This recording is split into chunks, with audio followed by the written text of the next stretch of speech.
These are the best of times. These are the worst of times.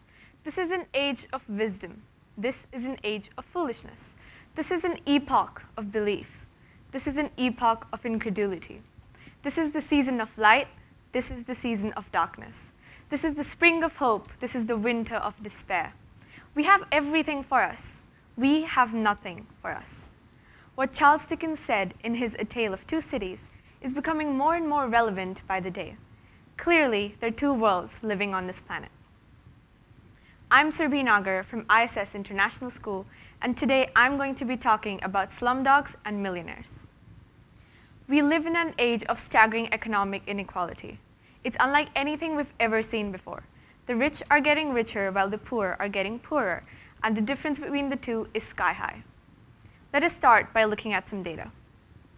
While the rich enjoy the technological advancements of the modern world, from air cons and escalators everywhere to Flappy Birds on their smartphones, 1.2 billion still live without any access to electricity.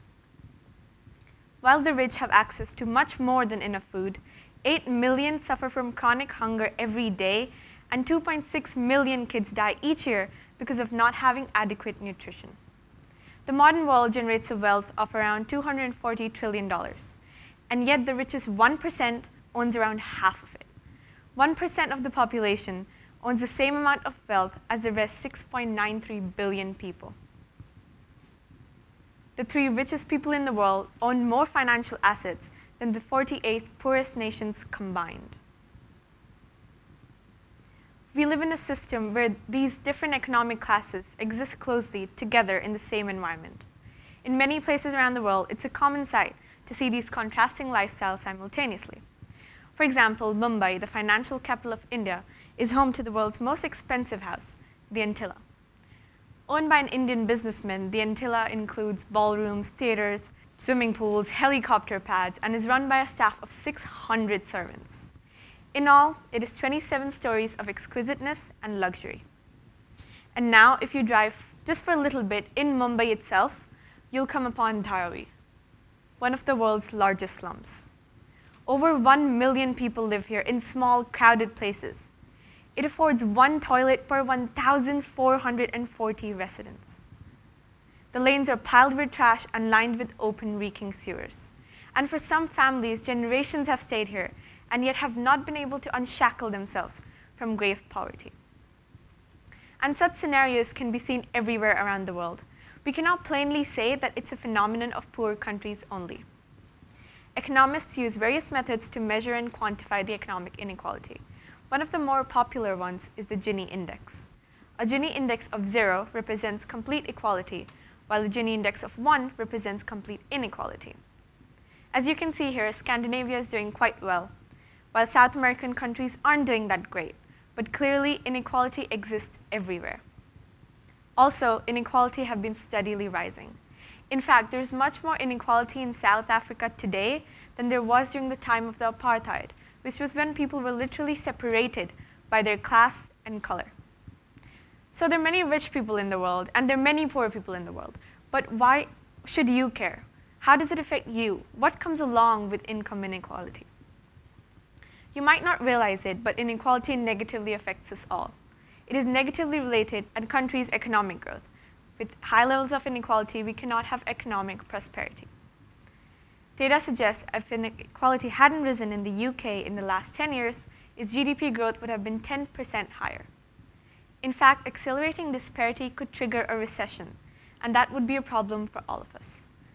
Then there are other problems of social nature as well. Inequality fuels crime, corruption, civil unrest, conflict, and unjust legal systems.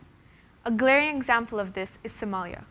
43% of the population here lives under the poverty line. The country has seen a rough history of a few powerful people leading and controlling the rest. The lower classes have been suppressed for a long, long time. Soon, they started to revolt, and civil war broke out in Somalia in 1991. And the unrest still continues. Since the lower classes didn't have much to lose, they easily got involved in criminal activities. They formed groups and used violent methods to gain over the few resources. In recent years, Somalia has been a hub for piracy. Terrorism is another issue, where the have-nots are much more likely to get involved. Another problem that develops is of trust.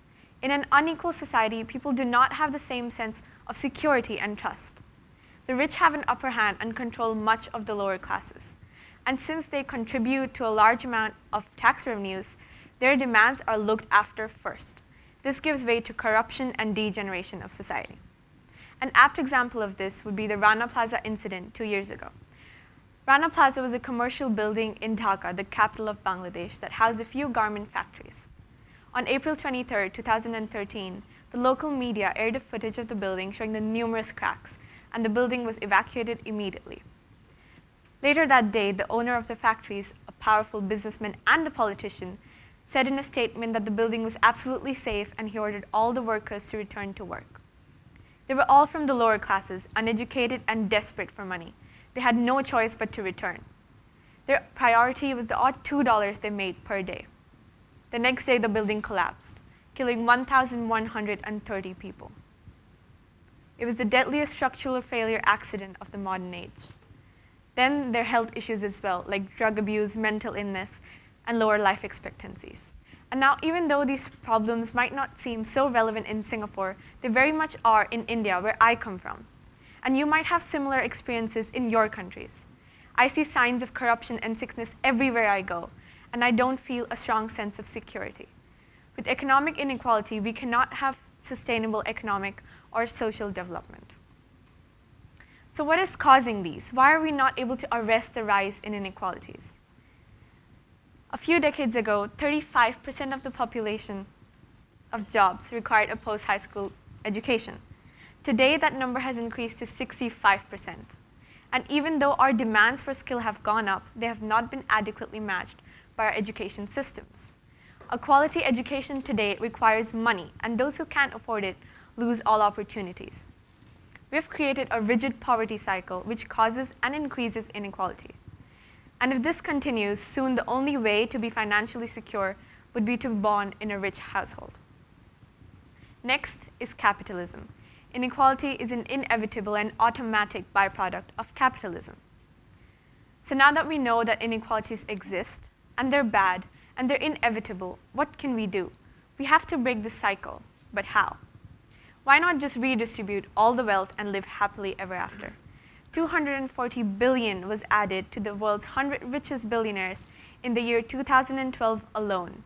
And this would be enough to end extreme poverty not once, but 4 times. But this is not a fairy tale. It's much more complicated than that. Inequalities can be reduced through a better education system that gives everyone an equal and fair opportunity. They can also be reduced by reforming our tax and social schemes. But you and I cannot do much to change the systems, at least not just yet. What we can do is help others. We can be more grateful for what we have and help those in need. Because if half of us are left behind, none of us can move forward.